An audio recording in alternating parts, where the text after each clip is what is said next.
Hello and welcome to Dr. Fitness USA, the show. Exercise is medicine, strength training is stronger medicine. With your host Batista Gramode and myself, Stephen Hersey, aka Dr. Fitness USA. Hello, everybody, and welcome to Dr. Fitness USA, the show. Today we have an amazing guest for you. Dr. Ali Lankerani is a clinical neuroscientist and inspirational speaker, a best selling author, and an international mentor. Dr. Ali Lankerani has been voted twice as America's top doctor. He is affectionately known as Dr. L, the parent whisperer, the legacy builder's mentor, as well as the Live Your Calling speaker. He's on a mission to support, inspire, and empower families and experts to step into their thrive and live a legacy for the next generation. Dr. L is the founder of Family Circle and the Legacy Builders community and the creator of Role Model Makers and the Amazing Parents Network. What an amazing resume you have here. Today, the topic of our conversation is the mind-body connection, one of my favorite topics. Welcome, Dr. L. Thank you, Batista. It's a pleasure to be here. Thank you for having me. I'm super excited, and let's have fun. Let's do that. So, to start, why don't you tell us about yourself, your personal story, and how you came to do what you do? Absolutely. So I grew up in Iran, and when I moved to the United States, I pursued a career in medicine. My background is actually in chiropractic medicine, and over time, basically, I started focusing more on pediatrics. Then I went into neuroscience and clinical neurology, where I started having my private practice, helping families who had children with autism spectrum disorders. So my main area of focus was brain development and how human brains develop, because we are the only species on the planet whose brain is not fully developed. We are not viable entities when we come out of the mother's womb, basically. And this is because our heads are too big to fit through the birth canal. So we need to have that development happen pretty much after we're born in the first couple of years of life. And for some of the more experienced adults and parents, they might say first couple of decades of life. So that process taught me a lot about what it takes to actually optimize the human brain, the components that goes into supporting it, nourishing it, and ultimately being able to make sure that it functions as best as it can and manifest who you are as a person in life. So basically, what has happened is when I had my private practice, I worked for about 10 years there, but eventually I wanted my message to be seen in a bigger way globally, because many of the conditions that those kids were suffering from were things that parents inadvertently did not know better about, and they're equally important for kids as well as adults. And the beauty of it is that we can alter the brain function at any age. So you ask any stroke victim, they know that something around 80% of the functions that might have been lost because of a stroke can come back within a year. So that tells us that the neuroplasticity that exists in the brain is not specific to just kids, that it actually continues well into adulthood and the later years of our lives as well. So I wanted to make sure that families knew this, not only to optimize their kids' lives, but also to optimize their own potential and be best role models for their families as well. Hence the company being called Role Model Maker, basically. Now, in all of this, naturally, I implemented what I learned from neurology, and our universe somehow has this amazing way of kind of replicating itself, right? So we have the atoms, then we have the solar system, then we have the galaxies, and they all seem to be very similar in the way they're formed, right?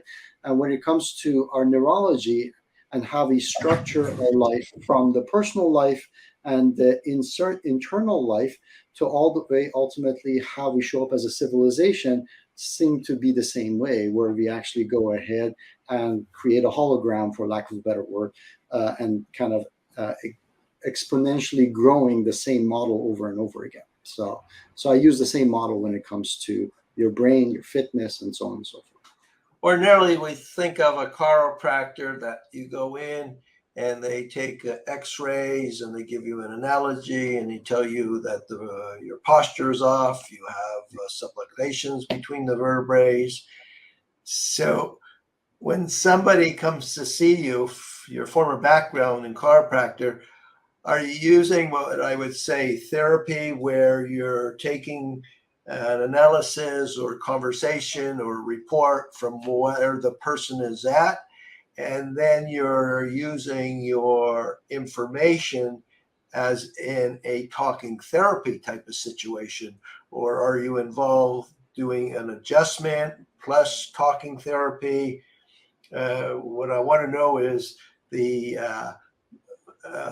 method that you're, or the avenue of success that you're taking when you introduce yourself to the patient. And before answering that, I want to know, are you one of those men that know that exercise is very important, so every once in a while you get up and you do a couple of lifts with that barbell in the back? So the answer to the first question is that my practice, the way I practice, and I'm hoping most of my colleagues are in the same boat, is evolved over time, because as you basically learn new skills, as you gain experience, hopefully you're implementing that and you're improving your technique and your procedures. One of the things that I realized early on, and I saw even in a greater extent once I became a clinical neuroscientist, was the fact that the greatest component of the therapy or adjustment wasn't actually the physical act of moving the joint, but the actual signal that it sent to the brain that activated it, so that the brain now could work from a top-down approach and actually correct the body and make it healthy. So for most people, during the last century, they wanted to look for this magic pill that's going to cure everything or solve everything, right? And then when we decided to switch to the more alternative methods, we still adopted the same method. So instead of pharmaceuticals, we were looking for supplements, basically. Take this supplement for this kind of an ailment or this kind of symptom. Well, that still is the same thing, that you're trying to address symptoms as opposed to have this inside-out approach. And our brain and our physical body is capable of addressing most of those things that show up in life. And if you're healthy, we should be able to overcome those challenges and obstacles. So that's the first part. The second part to your question was about fitness and exercising. Now, that's not my barbell. That's a virtual barbell. So I would be very proud to lift that 1,000 times. But having said that, yes, physical fitness and exercise is extremely important, and I'm hoping that we get to discuss that during this session as to why that's an important thing, not only in shaping our brain's development, but also the role that it plays in us staying healthy through the years. I hear that you have a personal experience with your own health or something that happened. I don't exactly know why, but that pushed you to realize that exercise was important. Can you talk a little bit about that? Yeah, absolutely. Actually, for me, just like most people, even though I'm a physician, I was recommending things to my patients. I myself have had health challenges ever since I was 18, 19 years old. I was told that I have high cholesterol, and the remedy for them was to cut out all the fat, because if you have fat in your bloodstream, obviously you must be consuming too much fat. And I should have known better, because what they recommended did not help. In fact, what it did was it actually made the symptoms go dormant for 20 years while the actual condition continued to worsen, to the point where I became glucose intolerant, basically, at one point. Because when you take out the proteins and the fats, guess what's left in the diet? Sugars. Now you're consuming extra sugar, and that is actually speeding up the problem. So over the course of the better part of a quarter of a century, despite the fact that I had aced my biochemistry, despite the fact that I was recommending nutrition to my patients, I was struggling with this myself. And ultimately, I discovered what I needed to do, something that not only jived with the brain, but also with my body. Now, here's the thing with the biochemistry of the body. I addressed the nutritional component of it, but just like we talk about it with the children, the brain doesn't just need the nourishment. There are four different components to the brain. Now, four components necessary for its support. One of those, of course, is nourishment. Another one is rest. Another one is adequate oxygenation. And then the last and probably the most important one is actually neural stimulation via movement in gravity. That means that whenever you have gravity, there's weights. And if there's weights, that means that you're working against gravity. And that's one of the things that happens with astronauts. Without the gravity, their brain actually shrivels up. And that's why they have to work out in the space station, and they still lose their bone density, end up with cardiovascular issues, and all of those other things that needs to be addressed once they come back to Earth. So you can do everything else right. You can have the proper nutrition, you can have the proper rest, you can have the proper oxygenation.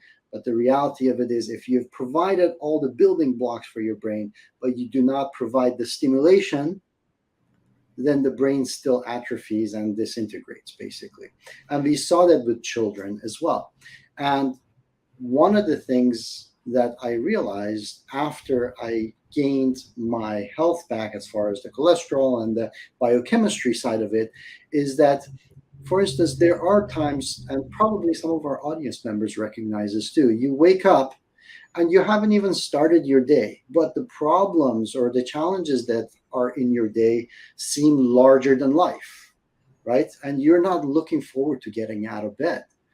So you can't put a reason behind it, but you start looking for clues, for biases, for confirmation of why you feel that way. So you could say, I'm low on energy, or I need to take this supplement, or whatever it happens to be.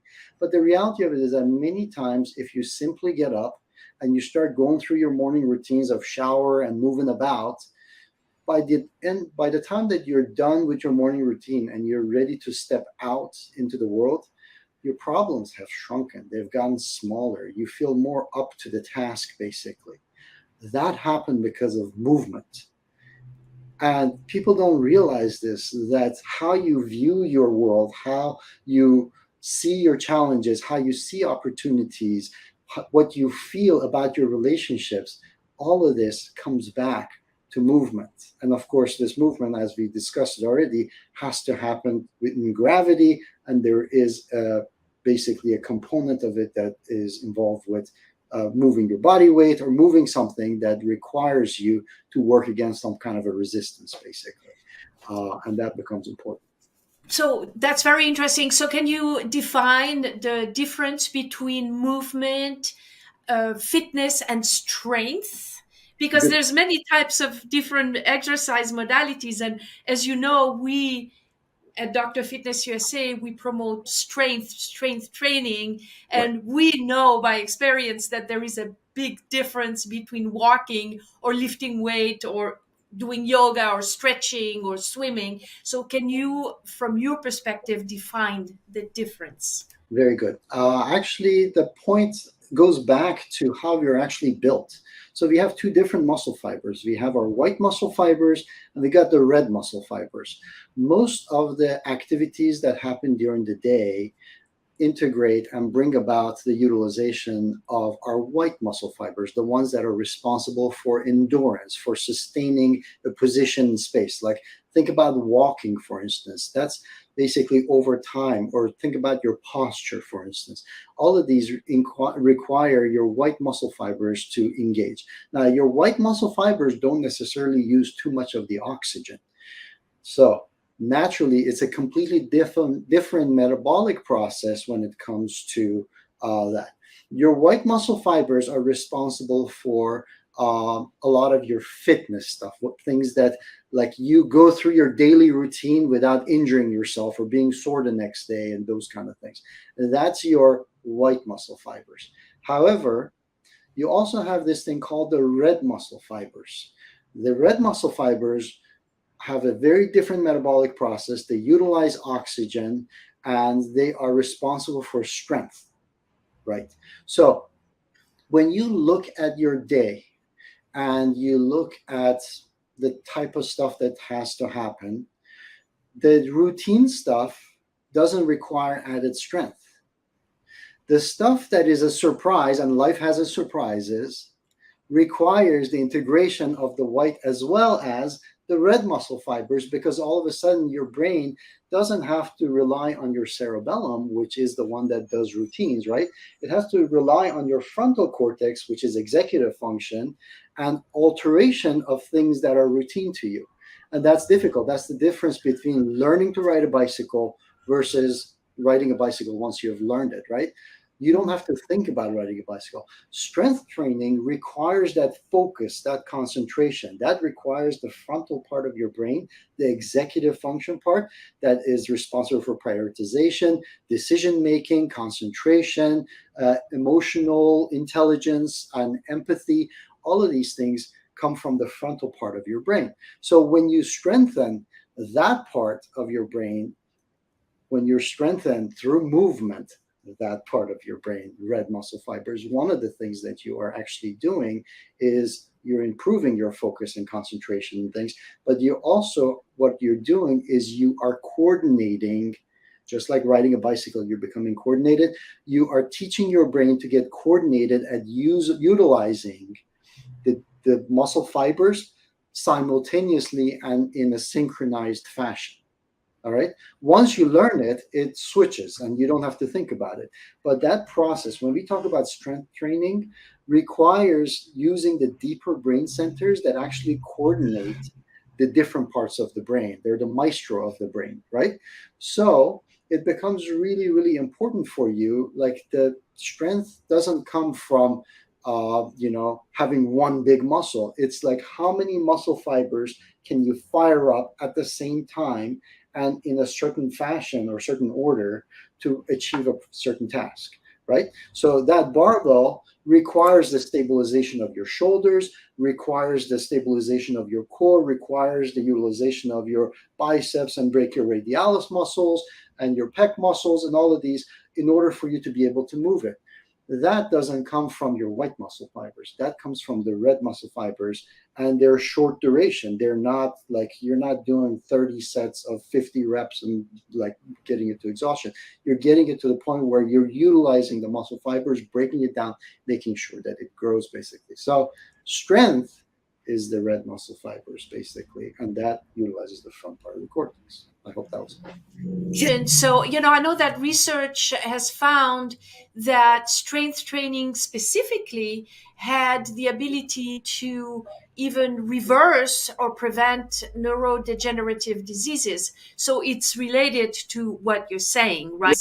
Right. So let's go back to the brain and how it develops. So think about this. Your brain is inside of the skull, which is dark and is isolated from the world, right? Yet every decision, every impression of the universe that you have has to come via signals to the brain. The brain has to recreate this in some form of chemical, electrical fashion inside, build a network that holds it, and then for you to be able to process that and then give a real response, an appropriate response to the world at large, right?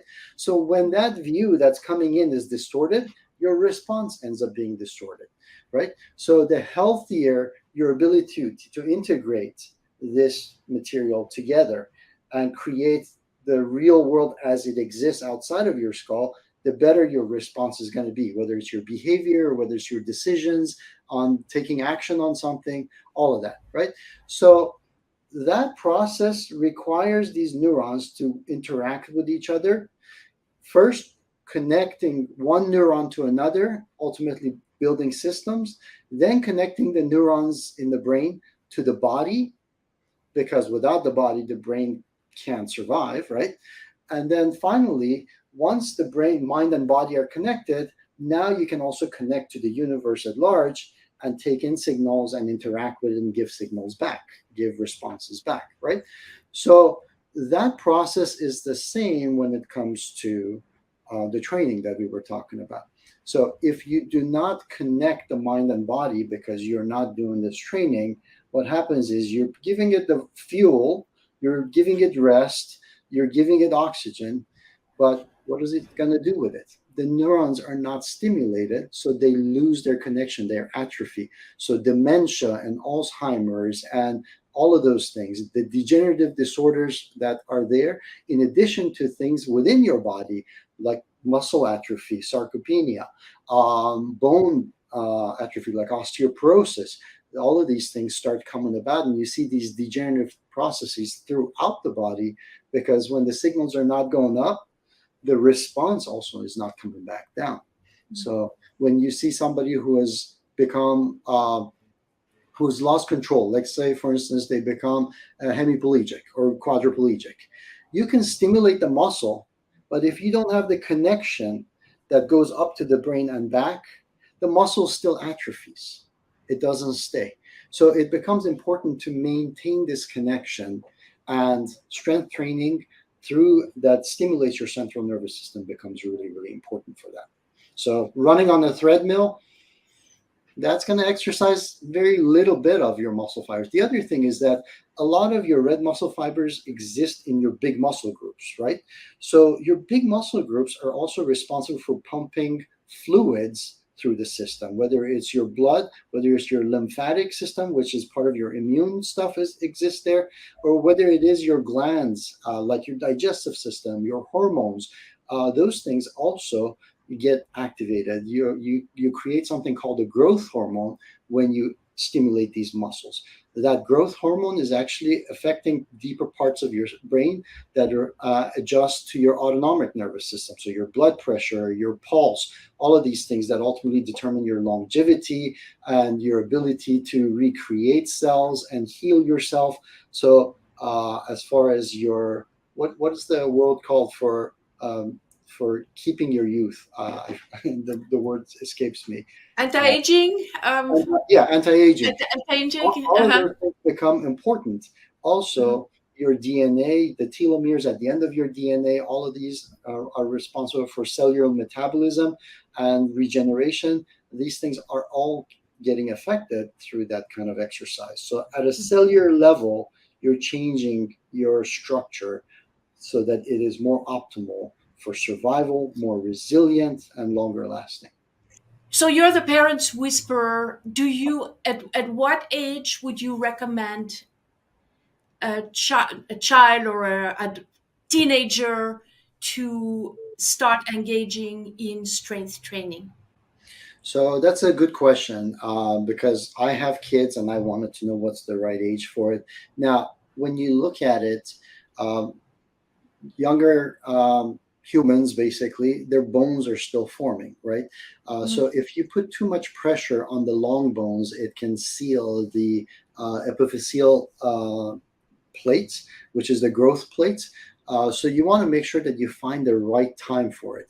So usually the right time for it happens to be right around adolescence turning into teenage years, basically, when the hormones of the child are starting to kick in, and when you start seeing the development of the person into adulthood, young adults, basically, that's usually a great time to start. Naturally, with everything, you start out light, but then you build on it. And children, kids, they advance really quickly. So for them, the bigger concern is making sure they get adequate rest and they don't push themselves too hard because at that age, they don't feel fatigue. Their muscles and tissues are metabolically extremely active. So they will go beyond the point of fatigue and create damage before they recognize it. So burnout is a bigger issue for them than it is for adults, basically. For us, when we get tired, that's it. We can't do anymore. But for them, they don't feel that tiredness. So they'll continue and push right through it.